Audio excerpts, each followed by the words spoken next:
Les ensembles de définition. C'est un truc assez abstrait, mais on t'en parle à chaque exercice, à chaque dérivé, à chaque étude de fonction, dn, dr, dz. Dans cette vidéo, on va essayer de faire un bref récap des différents ensembles qui existent, à quoi ils servent et comment on s'en sert.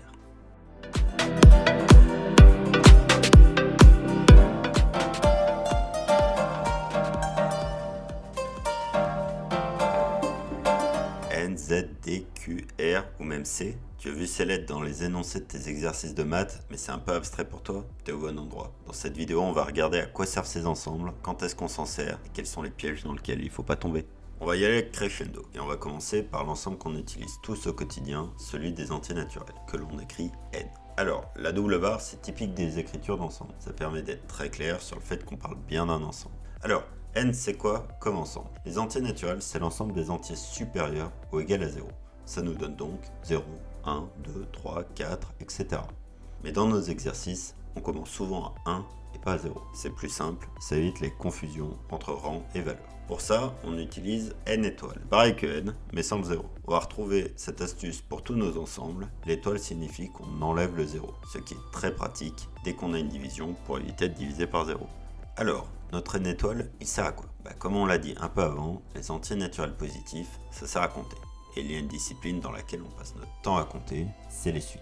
Dans les suites, on exprime chaque valeur en fonction de son rang. Et donc, on trouve des écritures du type U1, U2, U3, U4, U5, avec ou sans U0, en fonction de si on est sur N ou sur N étoile.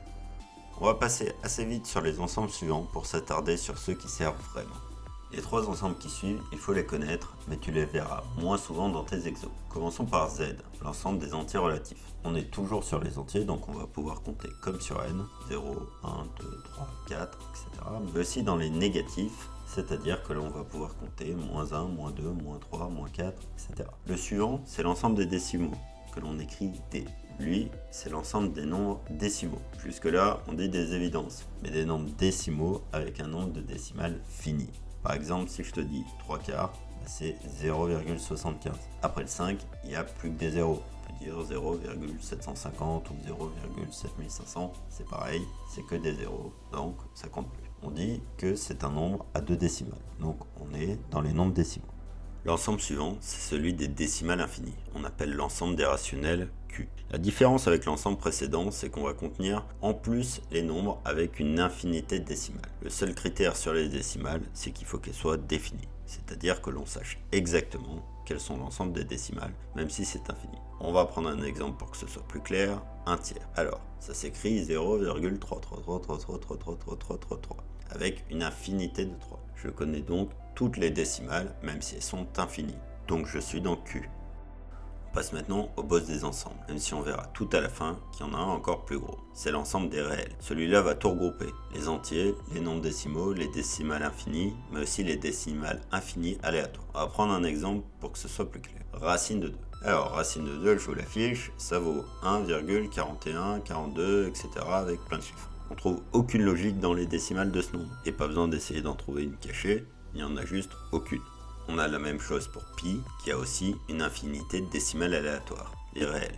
C'est donc l'ensemble dans lequel on se positionne pour étudier les fonctions. Quand on sort des polynômes et qu'on s'intéresse aux fonctions un peu plus poussées du programme, que ce soit la fonction exponentielle, logarithme, ou même les fonctions trigonométriques, comme le cosinus ou le sinus, on passe directement dans des résultats aux décimales infinies aléatoires. Donc on se positionne sur R. Et le dernier, le plus gros, même si on est à la limite du programme, je te le présente pour ta culture générale. C'est l'ensemble des nombres complexes, que l'on écrit C. Alors lui, il va être composé des nombres qui s'écrivent sous la forme x plus iy, où x et y sont des réels, et avec i qui a pour particularité que i carré est égal à moins 1. On va pas s'attarder plus sur ces nombres complexes, il y aura une vidéo qui sera dédiée. Pour résumer, on a un paquet d'ensembles qui sont progressivement tous inclus dans l'ensemble suivant. On retrouve N, les entiers naturels, Z, les entiers relatifs, D, les nombres décimaux, Q, les nombres rationnels, R, les nombres réels, et enfin C, les nombres complexes. J'espère que cette vidéo t'a permis de mieux comprendre les ensembles de définition et leurs cas d'usage. Si tu as des questions, pose-les en commentaire, j'y répondrai. Je te laisse là-dessus, bonne journée, bonne